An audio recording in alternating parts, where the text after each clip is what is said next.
Position आ जाओ, position isomerism की बात करते हैं। एग्जाम्पल नंबर 2,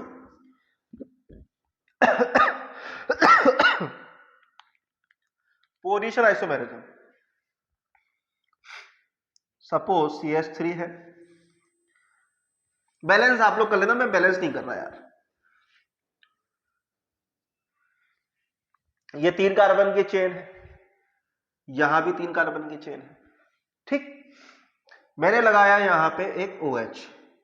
अरे OH ग्रुप अल्कोहल आप सबका फेवरेट ही तो है, और एक यहां लगाया OH। चलो यार बैलेंस कर लो यार, यहां 2 हाइड्रोजन आएंगे, यहां भी 2 और यहां 3, ठीक। यहां भी यही होगा, CH3 और एक हाइड्रोजन, ठीक। मॉलिक्यूलर फॉर्मूला बताओ क्या होगा इसका, कितने कार्बन है यहाँ, 3 कार्बन, C3। हाइड्रोजन कितने हैं बताओ, 3, 2 5, 6 7 और 1 8, H8। एक क्या है ऑक्सीजन, C3H8O। काउंट करो ना यार, 1 2 3, C3 कितने, 3 और 3 6 7 8 और 1 O।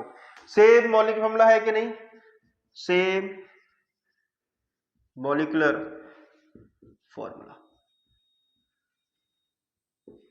पहले डेफिनेशन तो क्या सेट हो गई, दूसरी क्या है, डिफरेंट यूनिट स्ट्रक्चर फॉर्मूला, ठीक है। अब पोजीशन के लिए पोजीशन देख लो, तो भाई साहब चेन पोजीशन आइसोमेरिज्म की डेफिनेशन होती है कंपाउंड हैविंग 2 और more compounds having same molecular formula but different in its attached functional groups in its position of attached functional group. मतलब कि फंक्शनल ग्रुप की पोजीशन में कहीं ना कहीं परिवर्तन देखने को मिलेगा, तो ऐसे कंपाउंड्स को हम क्या बोलेंगे, बोथ आर पोजीशन आइसोमर्स। यहां देखोगे अगर आप तो नंबरिंग करोगे तो 1 2 3, ये जो ग्रुप है आपका अल्कोहल नंबर 1 पे आ रहा है, बट अगर आप यहां नंबरिंग करेंगे तो यहां पे अल्को ग्रुप नंबर 2 पोजीशन पे, सेकंड पोजीशन पे, ठीक है। और क्या है ये, functional group present on second position. But इस केस में अगर हम बात करें तो functional group present on first position, carbon लिखो, फर्स्ट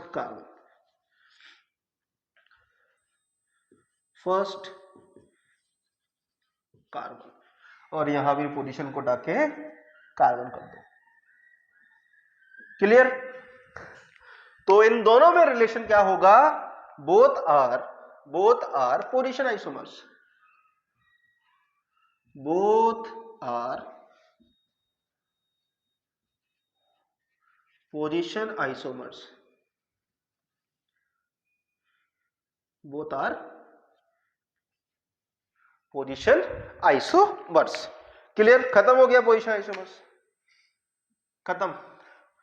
फंक्शनल पे आते हैं, नोट करो इसको, आगे बढ़ते हैं, फटाफट नोट करो। एग्जाम्पल 4 क्या होता है ये बताओ, CH3CN साइनाइड ग्रुप होता है कि नहीं, ये दूसरा CH3, अब ये N से कनेक्ट हो जाएगा, N ट्रिपल बॉन्ड C, ये होता है आइसो साइनाइड। तो दोनों ही क्या है, फंक्शनल आइसोमर्स है, ये दोनों क्या है, फंक्शनल ग्रुप आइसोमर्स, क्लियर। चलो फोर्थ पे आते हैं, फोर्थ मेटामेरिज्म। यहां तक कोई दिक्कत कि चेन पोजीशन फंक्शनल ग्रुप को आपको समझने में कोई दिक्कत आ रही हो, क्लियर है बात, ठीक है। अब बात करते हैं मेटामेरिज्म की। तो पहली चीज तो कंडीशन इसकी ये है कि सेम मॉलिक्यूलर फॉर्मूला, ये तो फिक्स है, पूरी आइसोमेरिज्म में ये चलेगा, पहली लाइन तो यही है, यही अलग हो जाएगी तो वहां हम आइसोमेरिज्म की बात करेंगे ही नहीं। दूसरी चीज होगी यहां पे only in bivalent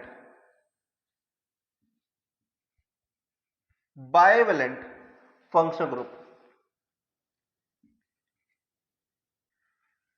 group bivalent भी होता है और पॉलीवेलेंट भी। मतलब इतनी सी बात है कि मोनोवेलेंट में नहीं होगा। मतलब कि जो मेटामेरिज्म की हम बात कर रहे हैं ये मोनोवेलेंट वाले फंक्शनल ग्रुप नहीं शो करेंगे। जैसे कि बात करें ये अल्कोहल नहीं कर पाएगा, एल्डिहाइड नहीं कर पाएगा, ठीक है, एसिड नहीं कर पाएंगे, साइनाइड ग्रुप नहीं कर पाएंगे। कौन से कर पाएंगे? जिनकी वैलेंसी एक से ज्यादा हो। क्लियर? तभी मैं लिखा कि ओनली इन बाइवेलेंट और we can say polyvalent functional group. अगर ऐसे ग्रुप मिलेंगे तो उसी केस में मेटामेरिज्म होगा, अदरवाइज नहीं होगा। मतलब अगर आपको कोई बोले कि अल्कोहल शो करता है मेटामेरिज्म, मना कर देना, मुंह पे मना कर देना, नहीं करता। ये करता है, हाँ, देखो बाइवेलेंट है। क्लियर? तीसरा पॉइंट है अटैच्ड एल्काइल ग्रुप। ये बहुत समराइज में लिख रहा हूं मैं, इनको एक एक पॉइंट को मत वो करना, समराइज में चीजें क्लियरफाई कर रहा हूं मैं आपको कि कैसे पहचानना है। अब आप यहां पे कुछ और लेके बताया ना कि सर ये, मैं उसको एक एग्जांपल के तौर पे जनरलाइज में समझा रहा हूं चीजों को, ठीक है। Attached alkyl groups must be different. मतलब कि जो पॉलीवेलेंट या बाइवेलेंट फंक्शनल ग्रुप हैं उन पे लगे हुए जो एल्का ग्रुप्स हैं वो अगर अलग अलग हैं तभी हम इनको मेटामेरिज्म की कैटेगरी में डालेंगे। समझने की कोशिश करते हैं कैसे। एग्जाम्पल देखें, आओ एग्जाम्पल देखते हैं। कहां पे बताऊं? चलो ये इसको साफ कर देता हूं मैं।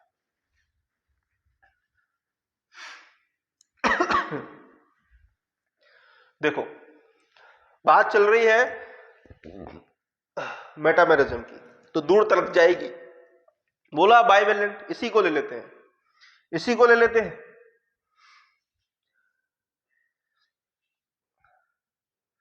ये शो करेंगे आपके COO, ये शो करेगा आपका मेटामेरिज्म, ये शो कर देगा आपका 2 डिग्री अमीन, ठीक है। और जल्दी बताओ, कीटोन हो जाएगा,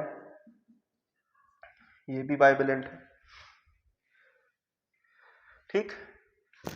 तो ऐसे वो वाले फंक्शनल ग्रुप जिनके अंदर वैलेंसी एक से ज्यादा है, ठीक है। दूसरा पॉइंट है कि अटैच एल्का ग्रुप अलग अलग होना चाहिए। जैसे इसका एग्जांपल लें अगर मैं, तो CH3, एग्जांपल कहां तक आ गया अपन? 4 है ना, ये है example 5। Suppose CH3 CH2 OCH3, suppose एक ये है। दूसरा जो आइसोमर तैयार कर रहा हूं मैं, उसमें मैं क्या करूंगा, हमने बोला था कनेक्टिविटी अलग होनी चाहिए, इससे वही चीज होगी। इसे मैं एक CH3 को उठा के यहां पेल दूंगा, इस CH2 को उठा के यहां पे पेल दूंगा। देखो CH3 CH2 O। अब एक CH2 को मैंने यहां अटैच कर दिया तो CH2 CH3, ठीक। जनरल मॉलिक्यूल हमें दोनों में क्या है? सिमिलर है। 1 2 3 4, एक ऑक्सीजन, 1 2 3 4 कार्बन और एक ऑक्सीजन, और नंबर ऑफ हाइड्रोजन भी सेम देखने को मिलेंगे। बट अगर आप ध्यान से देखें, आपकी आंखें देख पा रही हैं, अगर आपकी आंखें देख पा रही हैं तो आप ये बोल सकते हैं कि यहाँ पे 3 कार्बन की एक चेन जुड़ी है इस बाइवेलेंट फंक्शनल ग्रुप से, और यहाँ एक ही एल्का ग्रुप जुड़ा है, CH3 group, methyl group. But यहाँ पे देखो 2 इथाइल लगे हैं, आजू और बाजू दोनों तरफ से अपने दोनों हाथों में इसने इथाइल को पकड़ रखा है। देखो इथाइल का गिरेबान पकड़ रखा है इसने, इधर पे भी इथाइल है, इधर भी इथाइल है, बट यहां पे देखो प्रोपाइल ग्रुप है और एक मिथाइल है। तो बाइवेलेंट फंक्शनल ग्रुप के अंदर जो मैंने बोला अटैच्ड एल्का ग्रुप मस्ट बी डिफरेंट, वो जस्टिफाई कर रहा है कि यहाँ पे n प्रोपाइल है या एक मिथाइल है, दोनों जगह यहाँ पे इथाइल है, जनरल मॉलिक्यूलर फॉर्मूला सिमिलर है, बट दोनों ही कंपाउंड में रिलेशन क्या हो जाएगा, मेटामर्स हो जाएंगे। क्लियर है बात? बोथ आर मेटामर, लिख लो लिख लो लिख लो, जल्दी जल्दी लिखो, बोथ आर मेटामर्स। क्लियर है दोस्तों? बात समझ में आ रही है? और भी बहुत सारे एग्जाम्पल, कोई लिमिटेशन नहीं है इनकी, हम जितना चाहें इतना एग्जाम्पल्स कर सकते हैं, बट अभी हमारे पास समय की तंगी है तो हम इस पे ज्यादा टाइम वेस्ट नहीं करेंगे। क्लियर? मेटामर्स हो गया, फटाफट नोट करो इसको, फिर आगे बढ़ते हैं। नोट करो।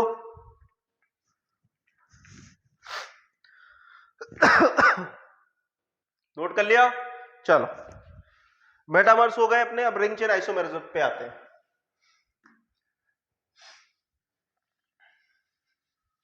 आज पूरा स्ट्रक्चर आइसोमर्स खत्म करके ही जाऊंगा मैं यहां से। आ जाओ आ जाओ। रिंग चेन, रिंग चेन बहुत ही आसान है, बहुत ही आसान है, नाम समझ में आ रहा होगा। रिंग चेन, एक रिंग होगी एक चेन होगी, एक रिंग होगी एक चेन होगी, एक रिंग होगी और एक चेन।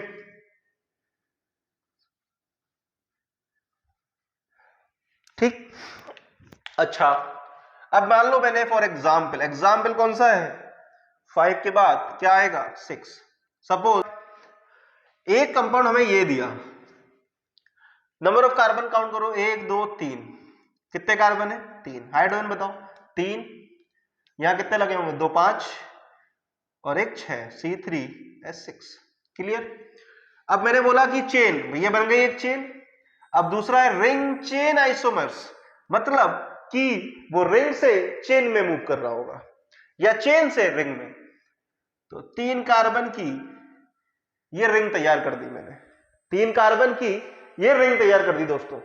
2 2 4 2 6 और 3 कार्बन, 6 हाइड्रोजन और 3 कार्बन। जनरल मॉलिक्यूल दोनों का क्या है, सेम है। इसको हम क्या बोलेंगे, रिंग चेन आइसोमर्स।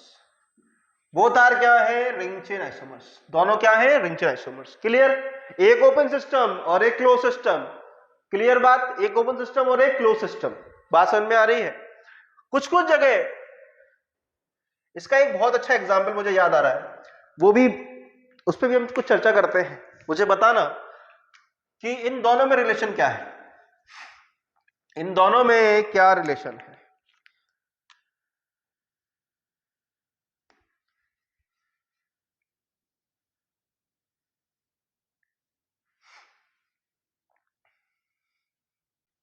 इन दोनों में क्या रिलेशन है? तो ऐसे आइसोमर्स को हम क्या बोलते हैं, रिंग चेन आइसोमर्स बोलते हैं। और यहां पे भी अगर आप देखेंगे तो नंबर ऑफ कार्बन एटम कितने हैं, 4, यहां भी 4।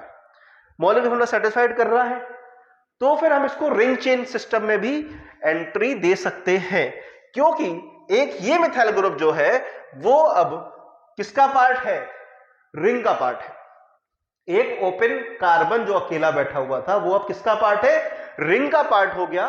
इस वजह से हम इन दोनों को भी रिंग चेन आइसोमर्स बोल सकते हैं, कोई गलत बात नहीं है। ये रिंग चेन आइसोमर्स हैं। क्लियर? हाँ, अगर चेन आइसोमरिज्म ऑप्शन में दिया गया है और रिंग चेन ऑप्शन में नहीं है तो आप रिंग चेन की जगह इसको चेन आइसोमर्स भी कैटेगरी में डाल सकते हो। बट अगर मोस्ट अप्रोप्रिएट आंसर अगर रिंग चेन भी है और चेन आइसोमरिज्म भी दिया है और बोथ का ऑप्शन अवेलेबल नहीं है तो फिर आप रिंग चेन पे टिक करके आएंगे। क्लियर है बात? बहुत ही इंपॉर्टेंट था, इसलिए मुझे बताना जरूरी था। काफी बच्चे इसमें कंफ्यूज हो जाते हैं और अपने नंबर गवा देते हैं। चलो आगे बढ़ते हैं। रिंग चेन हो गया अपना, लास्ट है टॉटोमेरिज्म। लास्ट है टॉटोमेरिज्म। टॉटोमेरिज्म थोड़ा सा बड़ा है, तो मैं चाहूंगा कि इसको हम स्टीरियो जब हम स्टार्ट करेंगे लास्ट चैप्टर में तो हम इसको बहुत डिटेल में पढ़ेंगे आराम से। ठीक है ना? चलो आगे बढ़ते हैं, इसको नोट कर लो, आगे बढ़ते हैं। तो वो नोट कर लिया था आप लोगों ने। ये कुछ होमवर्क मैंने आपको दिया है। टॉटोमेरिज्म को हमने लास्ट में ये सारा क्वेश्चन डिस्कशन के बाद हम टॉटोमेरिज्म को कवर करेंगे। अभी के लिए उम्मीद करते हैं कि आप ये सारे सवाल करके लाएंगे। जब ये सारे सवाल हो जाएंगे तो मुझसे कमेंट सेक्शन में आप मुझसे पूछ सकते हैं। बाकी मैं एक लेक्चर इनके सॉल्यूशंस के ऊपर बना दूंगा ताकि आपको इनके आंसर्स मिल जाए। क्लियर है बात को? और मैं कोशिश करूंगा कि टाइम टू टाइम आगे के आगे लेक्चर जो है वो अपलोड होते जाए यूट्यूब के अंदर, ताकि आप उसको आराम से देख सकें। ठीक है, क्वेश्चंस की प्रैक्टिस करना नहायत ही इंपॉर्टेंट है। अगर आप क्वेश्चंस की प्रैक्टिस नहीं करेंगे तो आपको कॉन्सेप्ट जो है वो आप भूल जाएंगे, या फिर आपको ये लगेगा कि कंफ्यूजन क्रिएट होने लगेगा आपको कि ये वाला कॉन्सेप्ट जो था वो किस चीज का था, मेटामेरिज्म में क्या करते थे, ये इसमें क्या करते थे। तो मैंने यहाँ पे पूरा का पूरा मसाला जो है कंसाइज फॉर्म में, जो हम स्ट्रेच आइसोमर्स का पूरा अभी हम लोगों ने पढ़ा है एक्सेप्ट टॉटोमेरिज्म, तो वो मैंने यहाँ पे उसी का मसाला जो है वो डाल के दिया हुआ है। ये क्रॉस नहीं है, ये है कि इन तीनों कंपाउंड के अंदर आपको रिलेशन बताना है। इन किसी में 2 में बताना है, जैसे इसमें 3 में बताना है, इसमें 2 में बताना है, इसमें भी बताना है। तो ये सारे के सारे हमने लिए हैं और ये कहीं ना कहीं स्ट्रक्चर आइसोमर्स के ही पार्ट हैं और इन्हीं से मिलते जुलते सवाल आपको देखने को मिलेंगे। तो हमें उम्मीद है कि आप इन सवालों को सॉल्व करेंगे बैठ के, और जो भी आपको डाउट आएगा तो आप कमेंट सेक्शंस में मुझे मैसेज कर सकते हैं। और एक दिन बाद, नेक्स्ट डे बाद, मैं इसका एक वीडियो बना दूंगा सॉल्यूशंस का, जिसमें आपको इनके सारे आंसर जवाब मिल जाएंगे। तो आज के लिए हम इतना ही रखते हैं। धन्यवाद, अपना ध्यान रखें, स्वस्थ रहें। Thank you, tata bye bye.